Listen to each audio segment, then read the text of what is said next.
एक 2 साल की बच्ची घर में फूट फूट कर रो रही है। मतलब परिवार के सारे लोग एकदम परेशान हैं कि आखिर हुआ क्या है। हाँ, जाहिर है सब उसे चुप कराने में लगे होंगे। बिल्कुल। कोई उसे खिलौने दे रहा है तो कोई चॉकलेट का लालच दे रहा है, यहाँ तक कि टीवी पर उसका मनपसंद कार्टून भी लगा दिया। लेकिन मुझे लगता है कि कोई भी तरकीब काम नहीं आ रही होगी। एकदम सही। उसकी सिसकियां रुकने का नाम ही नहीं ले रही हैं। और अगर इस भारी दुख का कारण पूछा जाए ना तो आप हैरान रह जाएंगे। अच्छा, क्या कारण था? कारण ये है कि आसमान से चांद गायब हो गया है। मतलब आज अमावस्या है और उस बच्ची को अपना चांद वापस चाहिए, और वो भी अभी इसी वक्त। ओह, ये तो वयस्कों के लिए अक्सर बहुत हताश करने वाली स्थिति होती है। हाँ, क्योंकि हम तो विज्ञान जानते हैं ना। बिल्कुल, हम तर्क देते हैं कि भाई खगोल विज्ञान के नियमों के अनुसार आज चांद नहीं निकलेगा। लेकिन 1-2 साल के बच्चे के लिए यह कोई वैज्ञानिक घटना नहीं है। ये उनके लिए एक बहुत गहरा भावनात्मक संकट है। और हमारी आज की इस चर्चा का जो मुख्य विषय है वो ठीक इसी भावनात्मक संकट और उससे निकलने के जो रचनात्मक तरीके हैं उन पर है। तो आज हम किस स्रोत पर गहराई से बात कर रहे हैं? आज हमारे पास अमृत कौर बड्डू खान जी द्वारा लिखी गई एक बहुत ही रोचक बाल कहानी है जिसका नाम है सरगम का मुनू। बहुत ही प्यारा नाम है। है ना? और हमारी इस चर्चा का मिशन सिर्फ एक प्यारी सी बच्ची की मासूमियत पर मुस्कुराना नहीं है। हम इस बात की तह तक जाएंगे कि कैसे इंसान का दिमाग, चाहे वो महज 2 साल का ही क्यों ना हो, अपनी दुनिया को समझने के लिए खुद के नियम करता है। बिल्कुल, और कैसे एक छोटी सी रचनात्मकता बड़े से बड़े भावनात्मक संकट को सुलझा सकती है। तो कहानी शुरू होती है सरगम से, जो करीब 2 साल की है। और होता ये है कि एक रात करीब 8 बजे परिवार का कोई सदस्य उसे छत पर ले जाकर आसमान में चमकता हुआ चांद दिखाता है।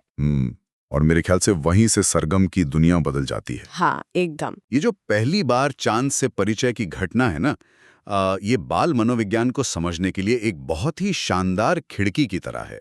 वो कैसे? मतलब हम अक्सर ये मान लेते हैं कि बच्चे दुनिया को वैसे ही देखते हैं जैसे हम बड़े देखते हैं, लेकिन उनका नजरिया पूरी तरह से अलग होता है। वे चीजों को केवल देखते नहीं हैं, वे उनके साथ एक रिश्ता कायम करते हैं। अच्छा, चलिए इसे थोड़ा और समझते हैं। कहानी में आगे जो होता है वो बहुत दिलचस्प है। जब परिवार ने सरगम को चांद दिखाया तो हर किसी ने उसे अपने अपने तरीके से नाम बताए। हाँ, जैसे कोई चंदा मामा कहता है। हाँ, किसी ने प्यार से चंदा मामा कहा, किसी ने सीधा चांद कहा, और किसी ने मून कह दिया। अब सरगम के लिए चंदा मामा या चांद बोलना थोड़ा कठिन था, लेकिन मून शब्द उसके होठों पर तुरंत बैठ गया। हाँ, मून बोलना बहुत आसान है। इसमें होंठ आपस में मिलते हैं, ठीक वैसे ही जैसे बच्चा मम्मा या पापा बोलता है। बिल्कुल। तो जब भी आसमान में चांद दिखता, वो खुशी से उछलने लगती और मून मून मून पुकारने लगते। और पता है, उसे तब तक चैन नहीं मिलता था जब तक वो घर के हर सदस्य की उंगली पकड़कर उन्हें वो चांद दिखा न दे। यहाँ पर जो सबसे दिलचस्प बात है वो ये कि बच्चे भाषा को कैसे अपनाते हैं। मतलब अपनी सहूलियत के हिसाब से। हाँ, उनके लिए भाषा कोई व्याकरण की किताब तो है नहीं। वो संवाद और अपनी भावनाओं को व्यक्त करने का एक औजार है। और जब वो पूरे घर को बुलाकर चांद दिखाती है तो वो असल में अपनी एक नई खोज को साझा कर रही होती है। समझ रही हूँ। मतलब वो दुनिया पर अपनी समझ का दावा कर रही है। लेकिन बात सिर्फ मून तक नहीं रुकी।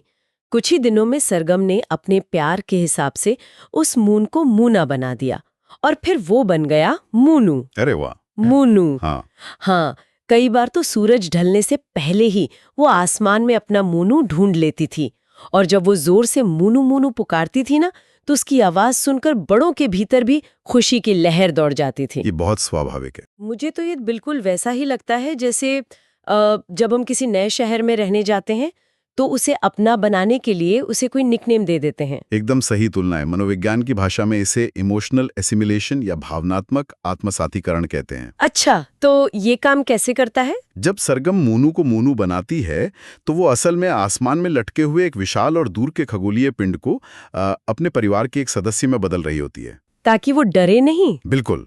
विशाल ब्रह्मांड किसी भी बच्चे के लिए बहुत डरावना और समझ से बाहर हो सकता है। ऐसे में ब्रह्मांड को एक बच्चा अपनी समझ के आकार में छोटा कर लेता है ताकि वो सुरक्षित महसूस कर सके। मतलब मूनू कोई दूर की निर्जीव वस्तु नहीं है, वो उसका अपना हो गया है। हाँ, बिल्कुल अपना। लेकिन यहाँ मैं आपसे थोड़ी असहमत हूँ। अच्छा, बताइए। क्या हम इसमें कुछ ज्यादा ही अर्थ नहीं निकाल रहे हैं?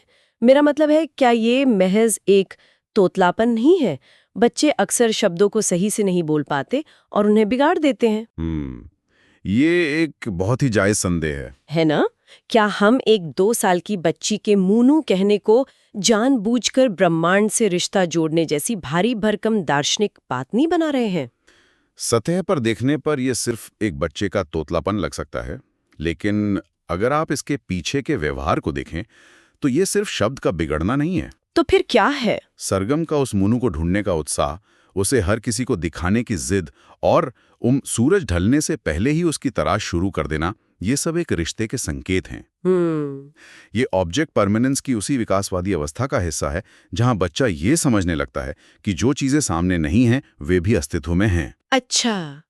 वो चांद को एक निर्जीव वस्तु की तरह नहीं बल्कि एक दोस्त की तरह मोनू कहकर पुकार रही है। नाम बदलना सिर्फ उच्चारण की गलती नहीं है, ये उस पर अधिकार जताने का एक मनोवैज्ञानिक तरीका है। ठीक है, ये बात समझ में आती है कि जब कोई चीज हमारी अपनी हो जाती है तो हम उसे अपनी शर्तों पर पुकारते हैं।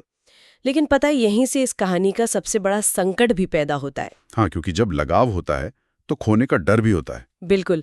जब किसी चीज के साथ आपका इतना गहरा और व्यक्तिगत जुड़ाव बन जाता है तो उसका अचानक से गायब हो जाना एक भयानक सदमा लेकर आता है। और कहानी में ठीक ऐसा ही हुआ। हर कहानी में एक संघर्ष होता है और यहाँ वो संघर्ष खुद प्रकृति के चक्र से पैदा होता है। जिस चीज को सरगम ने अपना मान लिया था, प्रकृति ने उसे छीन लिया। वही तो। एक शाम सरगम बहुत जोर जोर से रो रही थी। परिवार वालों ने उसे चुप कराने के सारे उपाय कर डाले, लेकिन सब नाकाम रहा। क्योंकि असली कारण तो कुछ और ही था। हाँ, असली कारण ये था कि अमावस्या के दिन नजदीक थे और आसमान पूरी तरह से खाली था। उसका प्यारा मूनू कहीं नहीं था। और वो बेचारी समझ ही नहीं पा रही होगी। बिल्कुल नहीं। अब सरगम के लिए ये समझना नामुमकिन था कि चांद पृथ्वी का चक्कर लगाता है और आज उस पे सूरज की रोशनी नहीं पड़ रही है। उसके लिए तो बस ये सच था कि उसका एक दोस्त, उसका अपना मूनू, उसे छोड़कर चला गया है। अगर हम इसे एक बड़े परिप्रेक्ष्य में देखें ना, तो हम पाएंगे कि ये संकट कोई नया या अनोखा नहीं है। सच में। हाँ, इतिहास और साहित्य ऐसे उदाहरणों से भरा पड़ा है जहां वयस्कों को बच्चों की इस असंभव और अतार्किक मांग का सामना करना पड़ा है। कहानी में भी 2 बहुत ही शानदार ऐतिहासिक और साहित्यिक समानताओं का जिक्र आता है। अच्छा। पहला उदाहरण कौन सा है? पहला उदाहरण है भगवान कृष्ण की बाल लीलाओं का। एक बार बाल गोपाल ने अपनी माता यशोदा से जिद कर ली कि उन्हें खेलने के लिए आसमान का चांद चाहिए। अरे हाँ, ये तो सबने सुना है। अब चांद तो जमीन पर लाया नहीं जा सकता, तो माता यशोदा ने क्या किया? उन्होंने एक थाली में पानी भरा और उसमें चांद की परछाई दिखा दी। और बाल गोपाल उस परछाई को देखकर ही संतुष्ट हो गए। बिल्कुल। और दूसरा उदाहरण है जेम्स थर्बर की बहुत ही प्रसिद्ध कहानी मैनी मून्स का। इसमें क्या होता है? इसमें एक छोटी राजकुमारी बीमार पड़ जाती है और जिद पर अड़ जाती है कि अगर उसे चांद मिल जाए तो वो ठीक हो जाएगी। राजा के सारे बुद्धिमान मंत्री और जादूगर हार मान लेते हैं, क्योंकि चांद तो बहुत बड़ा और दूर है। हाँ, लेकिन अंततः राजकुमारी को एक छोटा सा सोने का चांद गले में पहनाकर संतुष्ट किया जाता है, क्योंकि राजकुमारी के दिमाग में चांद की गोलाई और आकार बस उसके अंगूठे के नाखून जितना ही था। यहीं पर मुझे फिर से एक सवाल पूछना है जो बहुत ही दिलचस्प है। पूछिए। यशोदा का थाली में परछाई दिखाना या राजा का सोने का चांद थमा देना, क्या ये असल में सदियों पुराने पेरेंटिंग हैक्स नहीं है? मतलब आप इसे एक चालाकी मान रही हैं? एक तरह से हाँ। क्या हम पीढ़ियों से बच्चों की इन असीमित मांगों को शांत करने के लिए महज झूठ नहीं बोलते आ रहे हैं? हम उन्हें सच बताने के बजाय ऐसे रचनात्मक भ्रम गढ़कर सिर्फ बेवकूफ बना रहे होते हैं। ये बहुत ही गहरा सवाल है, लेकिन अगर हम इसे सिर्फ सच और झूठ के चश्मे से देखेंगे तो ये यकीनन बेवकूफ बनाना ही लगेगा। तो फिर इसे कैसे देखना चाहिए? हमें ये समझना होगा कि 1-2 साल के बच्चे का सच आखिर होता क्या है। बच्चे की दुनिया तथ्यों पर नहीं चलती। तो किस में चलती है? भावनाओं और प्रतीकों पर। माता यशोदा या राजकुमारी के पिता को जो चुनौती मिल रही है वो भौतिक नहीं है, वो पूरी तरह से भावनात्मक है। पानी में चांद की परछाई या सोने का चांद असल चांद नहीं है, ये बात हम वयस्क जानते हैं, लेकिन उस बच्चे के लिए वे चांद के विचार का एक ठोस और छूने योग्य रूप हैं। तो आप कह रहे हैं कि समस्या चांद के भौतिक रूप से गायब होने की नहीं है, बल्कि उस खालीपन की है जो उसके जाने से पैदा हुआ है। बिल्कुल सटीक बात कही आपने। बच्चे को इस उम्र में खगोल विज्ञान नहीं सीखना है, उसे सुरक्षा, निरंतरता और अपनेपन का एहसास चाहिए। अच्छा, मतलब उसे तसल्ली चाहिए। हाँ, उसे ये विश्वास चाहिए कि उसकी दुनिया में जो चीजें उसे खुशी देती हैं वे हमेशा के लिए खोई नहीं है। जब आप उसे एक प्रतीक देते हैं तो आप उसे विज्ञान का झूठ नहीं बोल रहे होते हैं। बल्कि उसकी भावना को एक नया आकार दे रहे होते हैं। एकदम सही। आप उसे ये बता रहे हैं कि तुम्हारा प्यार और तुम्हारी खुशी सुरक्षित है। ये नजरिया वाकई हैरान करने वाला है। मतलब बच्चे के लिए वो प्रतीक ही असली चीज बन जाता है, क्योंकि भावना असली है। बिल्कुल। और यहीं पर सरगम की कहानी अपने सबसे जादुई मोड़ पर पहुंचती है। माता यशोदा और जेम्स थर्बर की कहानी की तरह सरगम के परिवार को भी इस अमावस्या के संकट का एक अनूठा समाधान निकालना था। और वो समाधान विज्ञान की किसी किताब से नहीं आया। नहीं, और किसी सोने के टुकड़े से भी नहीं आया, बल्कि घर में पड़े एक मामूली से लाल रंग के स्केच पेन से आया। हाँ। और ये समाधान इस बात का बेहतरीन उदाहरण है कि कैसे मानव मस्तिष्क प्रतीकों के सहारे काम करता है। तो जब सरगम किसी भी तरह चुप नहीं हो रही थी, तब उसकी बुआ ने उसे गोद में उठाया। उन्होंने बड़े प्यार से कहा कि सरगम, ये देख तेरा मोनू। और फिर उन्होंने क्या किया? उन्होंने एक लाल रंग का स्केच पेन लिया और सरगम के नन्हे हाथ पर एक आधा चांद बना दिया। और फिर जो हुआ वो किसी जादू से कम नहीं था। मुझे यकीन है उसने रोना बंद कर दिया होगा। बिल्कुल, सरगम ने तुरंत रोना बंद कर दिया। उसकी सिसकियां धीमी हो गईं। उसने थोड़ा पानी पिया और वो पूरी तरह शांत हो गई। इतना ही नहीं, कुछ ही देर में उसने अपना दूसरा हाथ भी आगे कर दिया। अरे वाह। हाँ, उस पर भी अलग अलग रंगों के आधे और पूरे चांद बनाए गए। ये पल इस पूरी कहानी का सबसे शक्तिशाली हिस्सा है। जरा सोचिए, एक बच्ची जो पूरे ब्रह्मांड की सबसे चमकीली चीज के खो जाने पर रो रही थी, वो अपनी हथेली पर बनी एक लाल रंग की लकीर को देखकर शांत हो जाती है। ऐसा क्यों होता है? क्योंकि उस एक पल में उस बच्ची के लिए वे लाल रेखाएं ही उसका आसमान बन गई। मुझे जो बात सबसे ज्यादा रोमांचित कर रही है ना, वो इसके बाद की घटना है। वो महज 1 या 2 हाथ पर बने चांद तक नहीं रुकी। अच्छा, फिर क्या हुआ? एक बार जब उसे ये समझ आ गया कि चांद सिर्फ आसमान की जागीर नहीं है, तो मानो उसने एक नया साम्राज्य ही खड़ा कर दिया। मतलब उसने और भी चांद बनाए? बहुत सारे। इसके बाद वो रोज अपने हाथों पर चांद तारे बनवाने लगी। और फिर उसने खुद भी दूसरों के हाथों पर चांद तारे बनाने शुरू कर दिए। घर की चादरों पर, तकियों पर, कपड़ों पर, पेड़ों के पत्तों पर, दीवारों पर, यहाँ तक कि अखबारों पर, हर जगह सरगम का मुनू नजर आने लगा। क्या बात है। एक मामूली लाल स्केच पेन सचमुच एक जादू की छड़ी बन गया था, जिसने पूरा आसमान समेटकर उसकी नन्ही मुट्ठी में ला दिया था। यहाँ पर एक बहुत ही महत्वपूर्ण सवाल खड़ा होता है। ये जो पूरी प्रक्रिया है, आसमान से चांद का गायब होना और फिर उसे अपनी हथेली और दीवारों पर उकेर लेना, ये हमें इंसान के दिमाग की किस क्षमता के बारे में बताता है? आप ही बताइए। ये सिर्फ एक रोती हुई बच्ची को चुप कराने की तरकीब नहीं थी।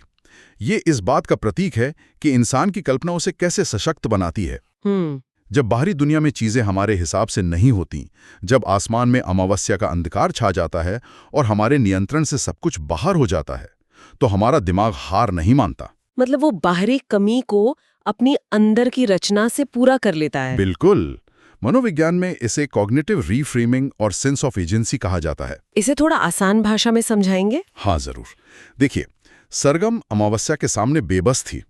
वो आसमान में चांद वापस नहीं ला सकती थी। वो एक तरह से पीड़ित की स्थिति में थी।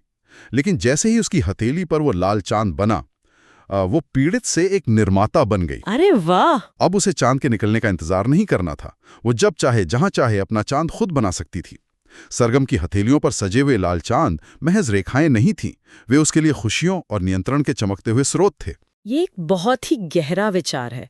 मतलब पीड़ित से सीधे निर्माता बन जाना। अगर हम इस पूरी चर्चा को एक साथ रखकर देखें ना, चाहे वो सरगम की कहानी हो, कृष्ण जी की लीला हो या राजकुमारी का सोने का चांद, तो एक बात बहुत स्पष्ट होकर उभरती है। वो क्या? कि बच्चों का मन देखने में भले ही बहुत सरल लगे, लेकिन वो असीम संभावनाओं से भरा होता है। उन्हें दुनिया की कठोर वास्तविकताओं से निपटने के लिए हमारे जटिल तर्कों की जरूरत नहीं है। बिल्कुल नहीं। उनके लिए एक छोटा सा लाल निशान भी पूरे चांद की रोशनी और गर्माहट दे सकता है। वे अपनी खुशी के लिए बाहरी दुनिया पर पूरी तरह निर्भर नहीं रहते। जब जरूरत पड़ती है, वे अपनी खुशी खुद खींच लेते हैं। और यहीं पर आकर ये बाल कहानी हम वयस्कों के लिए एक बहुत बड़ा सबक बन जाती है। ये पूरी चर्चा सिर्फ बाल मनोविज्ञान तक सीमित नहीं है। हाँ, ये हमारे वयस्क जीवन, हमारे रोजमर्रा के तनाव और हमारे दुखों पर भी बहुत गहराई से लागू होती है। लेकिन कैसे? क्योंकि हम तो बड़े हो गए ना।